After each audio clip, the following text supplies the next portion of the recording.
In 1915, a controversial film was released, becoming the first blockbuster. It offered the first glimpse of the civil rights movement and created debate over freedom of expression. Tensions rose, leaving no man, woman, or child untouched by the film's widespread impact. D.W. Griffith's film, The Birth of a Nation, released in 1915, explored how far a film could take freedom of expression. The film encountered backlash regarding race, re-exchanged past values, and resurrected the Ku Klux Klan. During the early 1860s, civil war broke out between the North and the South in the United States. After several bloody years of battles, the North claimed victory over the South.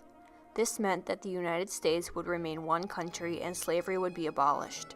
After the war, the federal government took charge over reestablishing the country as a united nation and henceforth ushered in the Reconstruction era. Railroads and buildings were repaired and new policies were implemented. Some of these required Southern voters to pledge their allegiance to the Union, and newly freed slaves were granted a representative voice in the government. Some whites were taken aback at the African Americans' newly established rights and were determined to restore white supremacy throughout the nation.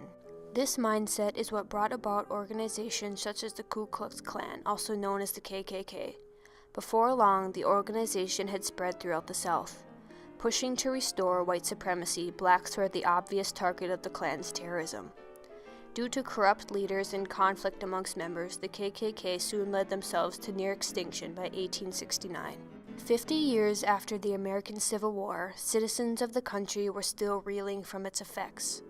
During this time, one man was presented the opportunity to explore the limits of art, race, and the freedom of expression.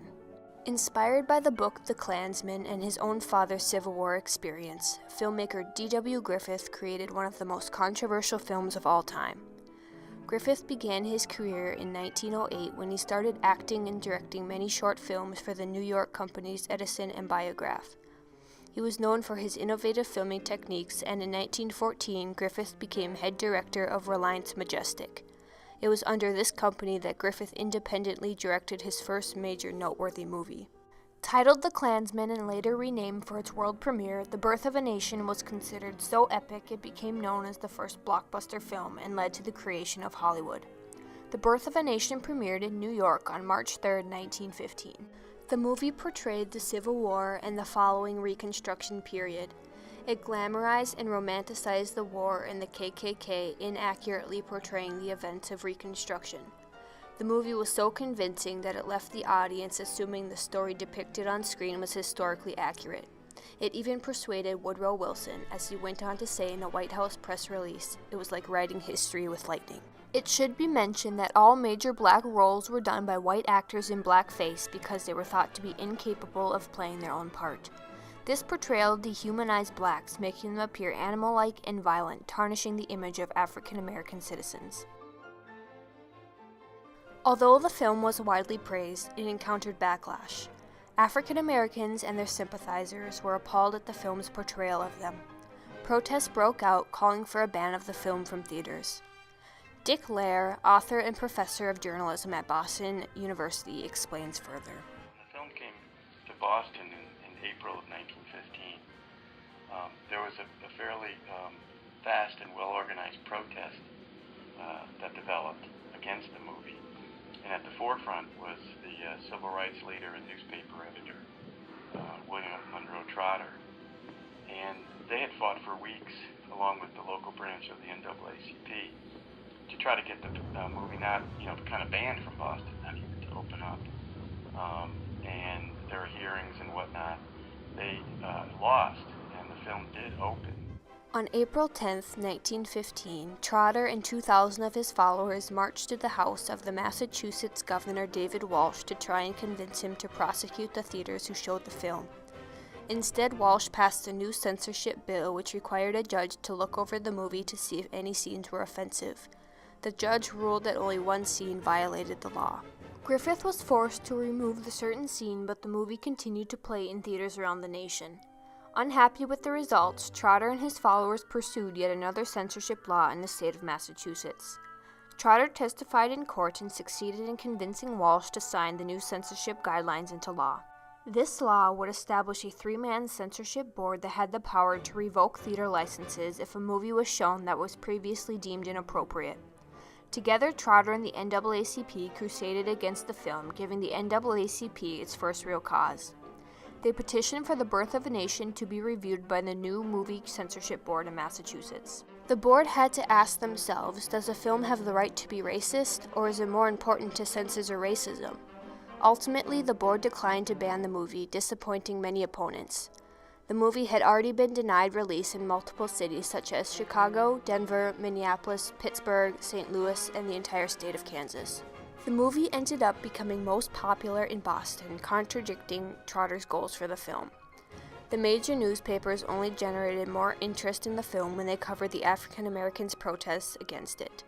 Despite the NAACP's struggle to censor Birth of a Nation, it ignited a conversation regarding a film's freedom of expression. As a result, state governments were left to determine for themselves if and how they wanted to censor films. In 1922, at the height of the film's popularity, the Motion Picture Association of America, or MPAA, was created. This national organization was designed to preview all new movies before they hit theaters. What started out as a self-censorship system led to the film rating system we know today. As acknowledged by the MPAA, this system endures as a symbol of American freedom of expression today. According to our interview with Lair, the film's popularity among the citizens of the country was widely due to the lingering anger from the Civil War. Because of this anger, the imagery on the screen, and the positive reviews the Ku Klux Klan were receiving, the idea to start a new Klan was sparked by William Joseph Simmons in 1915. John Kneebone, author, Klan historian, and professor at the University of Virginia, further explains. When he dreamed up the second Ku Klux Klan, the Knights of the Ku Klux Klan Incorporated. And that was, at least in Simmons' mind, was going to be a fraternal order, something like the Masons or the Woodmen of the World or the Oddfellows, that would be engaged in maybe civic good deeds, but mostly meeting for fellowship and socializing. Simmons took advantage of the popular film The Birth of a Nation and used it as a recruiting tool and propaganda. Simmons recognized that the message the film portrayed matched the mindset of the white public at the time and knew it would help his newfound Klan take off.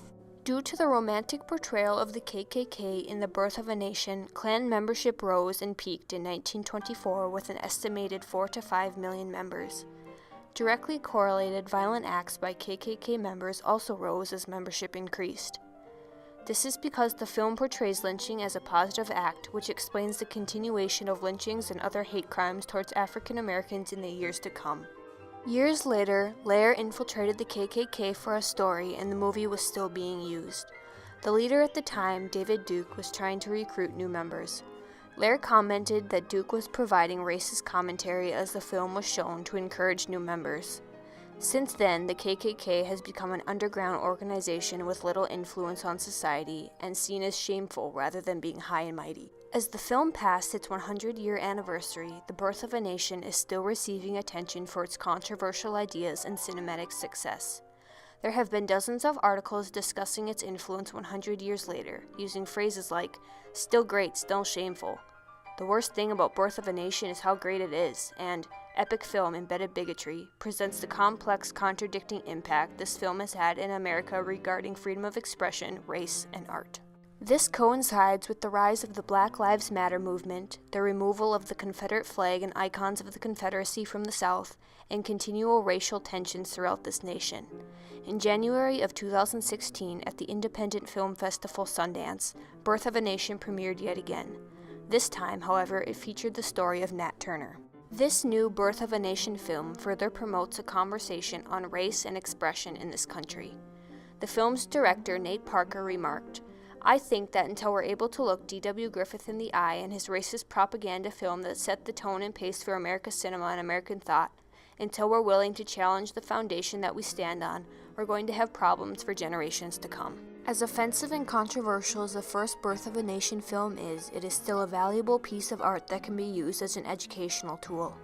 This film should be shown to mature audiences to display the context of society at the time and also the persuasion that media can have on the general public.